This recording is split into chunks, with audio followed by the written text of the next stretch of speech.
Hey, everyone, and welcome back for another deep dive. Today, we're heading up north. To Denmark. Yep, Denmark. A country that I think a lot of people kind of think of as like a fairy tale land. Yeah. You know, happy people, charming castles, and all that good stuff.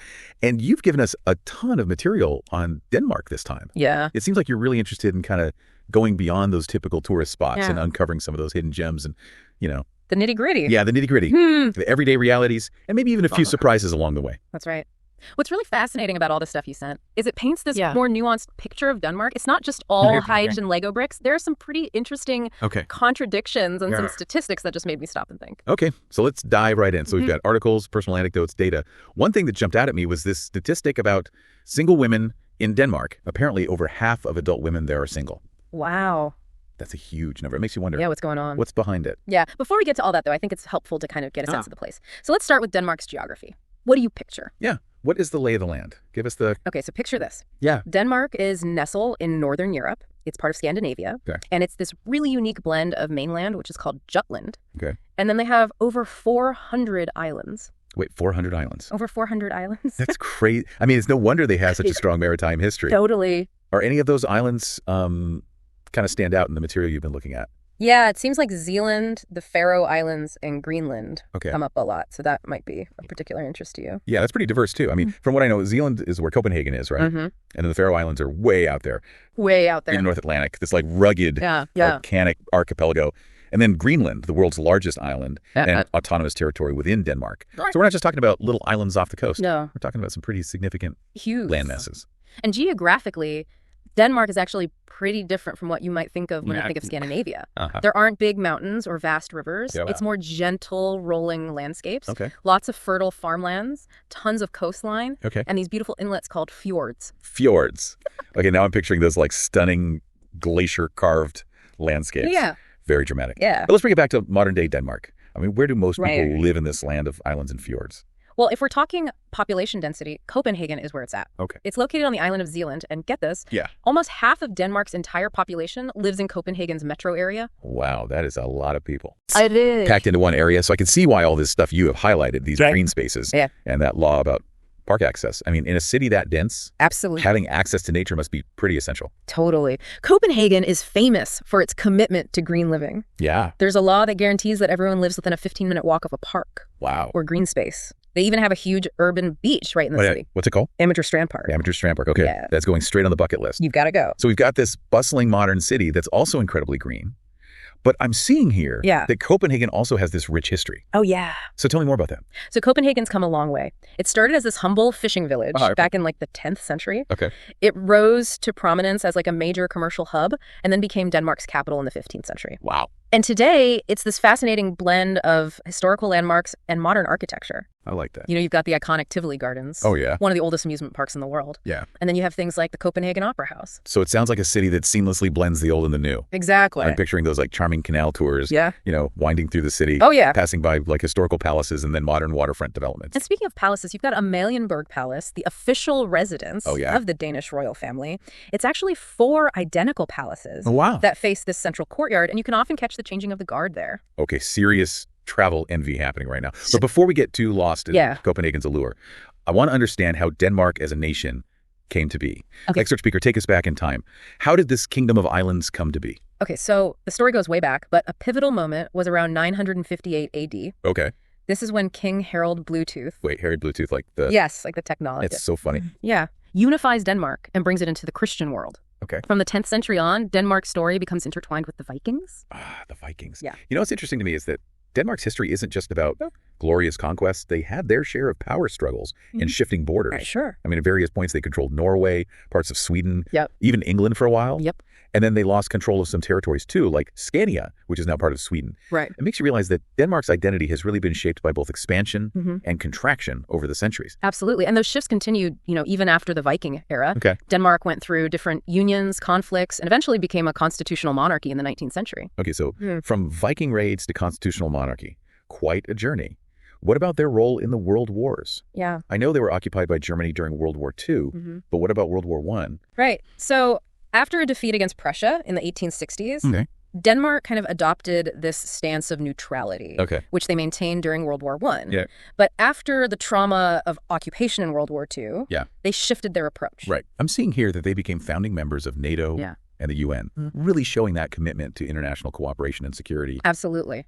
But their relationship with the European Union is a bit more complicated. Yeah, it is. So they joined what eventually became the EU back in 1973. Okay. But they've always kind of maintained a certain degree of independence. Like they rejected adopting the euro currency back in 2000. It seems like they're really deliberate about which aspects of European integration they embrace. So politically and geographically, Denmark has this complex and fascinating story. Definitely. But let's shift gears a little bit to something that's often associated with Danish culture. I've got, what is this like uniquely Danish concept all about? Okay, so imagine yourself in Denmark during winter. Dark, cold, very little sunlight for months on end. Hygge is all about combating that weakness. It's creating the sense of coziness, warmth, and contentment. So it's more than just physical comfort, right? It's about creating a certain atmosphere, a feeling. Exactly. Think candlelight, warm drinks, good company, maybe a crackling fire. Oh, yeah. It's about slowing down, appreciating simple things, and cultivating a sense of well-being. I love that. Especially when it's so harsh outside. And it makes me wonder, have you experienced something similar in other cultures? That's a good question. Yeah. There are definitely similar concepts in other cultures, like the Japanese idea of ikigai, finding joy in the everyday, or the Italian dolce far niente, the sweetness of doing nothing. It seems like this desire to create a sense of peace and contentment in the face of life's challenges is a universal human need. It really is. Maybe Hygge at its core is tapping into that. Oh, I like that. That universal desire for connection and comfort. Yeah, and a sense of belonging. Totally. But before we get too philosophical, there's another area that's highlighted in your sources, and that's Danish education. Okay. Why do you think this is such a prominent theme? Well, just the sheer volume of information you sent on it suggests that it's like a cornerstone of Danish society. And, it's free, it's high quality, it's globally recognized. Yeah, and they have this really unique approach, right? Combining those high-tech resources with those more traditional values of equality and respect for the individual. Absolutely. It all kind of ties into this concept called janteloven, or Jante's Law. Okay. It's basically a set of social norms that discourage standing out too much or boasting, thinking you're better than others. Okay. It's deeply ingrained in their culture, and it influences a lot of things, including education. Okay.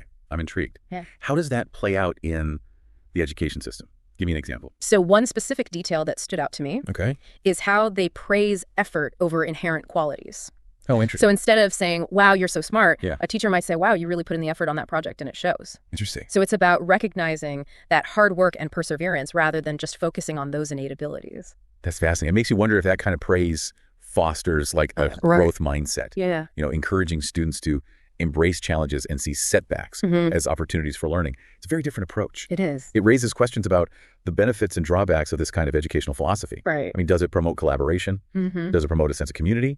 Or does it stifle ambition and individuality? Yeah. It's something to consider as we delve deeper. Exactly. But speaking of paradoxes, I noticed that our deep dive takes a bit of a turn here. Okay. We've been exploring all these positive aspects of Danish culture. Yeah. But you've also flagged some elements that paint a more complex, maybe even darker picture. Yeah, and this is where I think those personal anecdotes from your sources become super important. Okay. Remember that statistic about single women? Yeah. Well, we need to look at that within the broader context of Danish society. Okay, so Denmark has this reputation for being this happy, progressive country. Right. High quality of life, strong gender equality. Yeah. Women have equal access to education, jobs, they're empowered, independent. Right. So what's the counter narrative? Okay, well, there's one account from an individual who lived in Denmark for a year, and they share some experiences that really challenge that idyllic image of Denmark. And it's important to remember that these are just personal experiences, not necessarily representative of everyone's experience. It's all about nuance. One person's story doesn't define an entire nation. But these individual perspectives can offer valuable insights. So what kind of experiences did this person have? Well, they talked about encountering these subtle forms of discrimination. Like what? Like instances of children spitting at them, having difficulty selling used furniture to Danish people, and even this unsettling encounter with a supermarket security guard. That's pretty disturbing. It is. It makes you wonder if those experiences were isolated incidents, right, or if they point to a deeper undercurrent of prejudice that exists even in a seemingly progressive society like Denmark. Exactly. And what's interesting is that this individual also talked about trying to discuss these issues with Danish people and being met with either a lack of awareness or even just straight up denial. Wow. It makes you think about how deep-seated these biases might be and how they might show up in subtle ways that are hard to address. Yeah, it's a reminder that even in societies that seem to have it all figured out, there are still complexities, blind spots, and ongoing struggles for equality. But before we delve further into those heavier topics, let's take a break from the intensity and explore some of those unseen destinations you mentioned earlier. Yes. Where should we go next on our Danish adventure? We've got a whole treasure trove of possibilities in your sources. We've talked about Copenhagen, but what about those majestic castles? Ooh, castles. Now you're picking my language. Which one's got your eye? There are so many. A few that stood out, though, were Frederiksborg Slot, which is the largest Renaissance castle in Scandinavia. Rosenborg Castle in Copenhagen, where the Danish crown jewels are kept. Cool. And Kronborg Castle, which Shakespeare fans might recognize as the setting for Hamlet. Okay, those sound amazing. Grandeur, history, maybe even a ghost or two. Maybe. But what if we're looking for something a bit more rugged? Okay. More off the beaten path? Then the Faroe Islands are calling your name. Imagine this. Remote volcanic archipelago. Okay. In the North Atlantic, sheer cliffs rising from the sea, cascading waterfalls. Wow. Rich Viking heritage. It's a place where ancient myths and legends are still woven into the fabric of everyday life. Okay, that's definitely going on the list. The Faroe Islands sound like a landscape photographer's dream. But let's say we want something a bit closer to civilization, but still with that sense of unspoiled beauty. What would you suggest? How about Zealand? The island where Copenhagen is located. Okay. It's often called the Danish Riviera for a reason. Okay. You got rolling hills, dramatic cliffs, picturesque fjords, lush forests, and sandy beaches, all within easy reach of the capital city. So Zealand sounds like the best of both worlds. Easy access to city life. Exactly. But nature right at your doorstep. Are there any specific spots on Zealand that stand out in the materials you've been looking at? Definitely. There's Dyrehaven, which is a sprawling nature reserve just north of Copenhagen. It's home to all sorts of wildlife, including herds of wild deer. Oh, wow. And then there are the Mens Klint Chalk Cliffs. These towering white cliffs that plunge into the turquoise waters of the Baltic Sea. Okay, I'm adding those to my itinerary right now. Amazing. Zealand sounds absolutely breathtaking. Yeah. But I have to ask, what about Greenland? It's part of Denmark, but it feels like a world away. It is in many ways. Greenland is the world's largest island. Yeah. And it's mostly covered in ice. Yeah. It's stark, otherworldly beauty, glaciers, icebergs, fjords that will blow you away. Wow. It's also home to a unique Inuit culture that has adapted to this extreme environment for centuries. It sounds like an adventure for the truly intrepid traveler. It's amazing to think that such a diverse range of landscapes, from those rolling hills of Zealand to the icy expanse of Greenland, it all falls under the umbrella of Denmark. Remarkable. And let's not forget about mainland Denmark, Jutland. Jutland, yeah. Tell me more. What's Jutland all about? Well, Jutland offers a really interesting mix of attractions. You want amusement parks. Yeah. You've got Legoland, a must-visit for families and Lego enthusiasts of all ages. I can only imagine. You're interested in history. Yeah. They've got the Viking heritage site of Lindholm Hudge. You can see the remains of a Viking settlement and burial ground. Or you could explore the charming old towns of Ribe and Silkeborg. Think cobblestone streets and those half-timbered houses. Okay, so Jutland's got something for everyone. It does. History, culture, and even a little bit of fun. And I'm also seeing here that Denmark has even more islands to offer, Lesson and Bornholm, each with its own unique charm. It seems like we could spend weeks exploring all of these destinations. Weeks and weeks, and we've only just scratched the surface. I know. We haven't even talked about all the Danish inventions and innovations, their economy, or what everyday life is really like for the people who live there. We have a lot more ground to cover. We do. But for now, we'll leave you with a sense of wanderlust and a few destinations to add to your travel bucket list. Definitely. Stay tuned for part 2 of our Danish deep dive. Yes. Where we'll delve deeper into the country's innovations, economy, and the realities of living in this fascinating nation. I can't wait. Welcome back to our exploration of Denmark. Last time we left off with that whole list of unseen destinations to inspire your wanderlust. But before you book those plane tickets, let's dig a little deeper into what makes this nation tick. You're right. There's so much more to uncover beyond the beautiful landscapes and those charming towns. And I'm particularly intrigued by Denmark's reputation for innovation. What can you tell us about that? Well, prepare to be impressed. Danish ingenuity has had a surprisingly significant impact on the world. I think you might be surprised by how many everyday items and iconic designs actually have roots in Denmark. Okay, give me some examples. What kind of innovations are we talking about here? Okay, so think about those sleek Bang & Olufsen audio systems, cutting-edge design, incredible sound quality, or consider the iconic furniture designs by Hans J. Wegner, known for their beautiful simplicity and functionality. Yeah. And of course, we can't forget about Lego, those colorful bricks that have sparked creativity and imagination in generations of children and adults. Yeah, those are some pretty diverse examples. Is there a common thread that runs through these Danish innovations? What sets them apart? Well, what I find fascinating is that they all seem to embody this unique blend of design, functionality, and sustainability. Take Vestas wind turbines, for instance. They're a global leader in wind energy technology, directly addressing the need for renewable energy solutions. Yes. Denmark is often hailed as a pioneer in sustainability and green living. So it seems like they're not just talking the talk, they're actually walking the walk with their innovations. That's a great observation. And it makes those personal accounts we discussed earlier, particularly the one that called out the great lie of Danish sustainability, all the more interesting. Oh, right. That source was pretty critical of that whole narrative. They were pointing out that, a lot of their heavy industry has been outsourced, so those emissions are now happening elsewhere, just not on Danish soil. Precisely. It's a bit like shifting the problem, not solving it. their consumption patterns might still be contributing to a pretty significant carbon footprint, even if those emissions aren't directly reflected in Denmark's data. Yeah, it raises some important questions about how we measure sustainability and who ultimately bears the responsibility for environmental impact. It's not always as straightforward as it seems. You hit the nail on the head. And that source also brought up another intriguing point. Denmark's overall consumption levels are still quite high. They have what's called a large ecological deficit, meaning they're consuming more resources than their land can sustainably provide. So it's a much more complex picture than just looking at their renewable energy initiatives. It makes you think about those, cheap goods we often buy without considering the full environmental cost of their production. Where are they being made? What are the working conditions like? What impact are they having on the planet? You're raising some really important questions. It's a global issue that goes far beyond Denmark. And it highlights the importance of thinking about sustainability in a holistic way. It's not just about what's happening within a country's borders. It's about the interconnectedness of global supply chains and consumption patterns. Yeah, it's definitely something to ponder. And it seems like Denmark, with its seemingly progressive policies and high quality of life, is kind of a microcosm of this larger global dilemma. It makes you think about the trade-offs and compromises involved in striving for a sustainable future. But speaking of trade-offs, I'm curious to learn more about Denmark's economy. What's the economic landscape like there? Well, in a nutshell, Denmark has a small, open economy that's heavily reliant on international trade, especially with the EU and Germany. They've done a remarkable job of diversifying and innovating, particularly in areas like technology, pharmaceuticals, and shipping. For instance, you've got companies like Novo Nordisk, a global pharmaceutical giant, and Maersk, a world leader in shipping and logistics. Okay, so they're punching above their weight on the global stage. Yeah. But what about everyday life for the average Dane? What's the cost of living like in Denmark? Well, here's where that high quality of life comes with a bit of a price tag. Denmark is known for its high cost of living, largely due to those high taxes we talked about earlier. But remember, those taxes fund their robust social safety net, which includes things like free healthcare and education for all residents. It's a trade-off that many Danes seem to embrace. Right, high taxes, but you get a lot in return. Yeah. What about housing? I imagine finding a place to live in a country with such a dense population can be a bit of a challenge. You're right. Accommodation can be quite pricey and difficult to find, especially in popular cities like Copenhagen. And if you're not fluent in Danish, there's a language barrier to consider as well. So it's not all sunshine and roses, even in a country known for its happiness and high quality of life. There are definitely some real challenges to consider. But I'm curious, what would you say are some of the hallmarks of the Danish lifestyle? What sets them apart? Well, think about it this way. Imagine a society where cycling is the norm, where organic food is readily available and prioritized, where work-life balance is deeply valued, and where there's a general emphasis on functionality and minimalism in everyday life. There's a certain practicality and efficiency that kind of permeates Danish culture. It sounds like a lifestyle that's very much in tune with their values. Sustainability, equality, and a focus on well-being. It's a fascinating blend of progressive ideals and traditional pragmatism. Exactly. It's that very complexity that makes Denmark such an intriguing place to explore. And it raises a question for you. Knowing what you now know about the potential challenges and adjustments, do you think the high quality of life in Denmark would be worth it? That's a tough one. Yeah. It's definitely a balancing act. There's so much to admire about their society, but those personal anecdotes about discrimination and the high cost of living, they give me pause. It's a decision that would require careful consideration and a willingness to embrace both the positive and challenging aspects of Danish culture. And that's the beauty of a deep dive like this. We're going beyond the superficial stereotypes and glossy travel brochures to gain a more nuanced understanding of this complex and fascinating nation.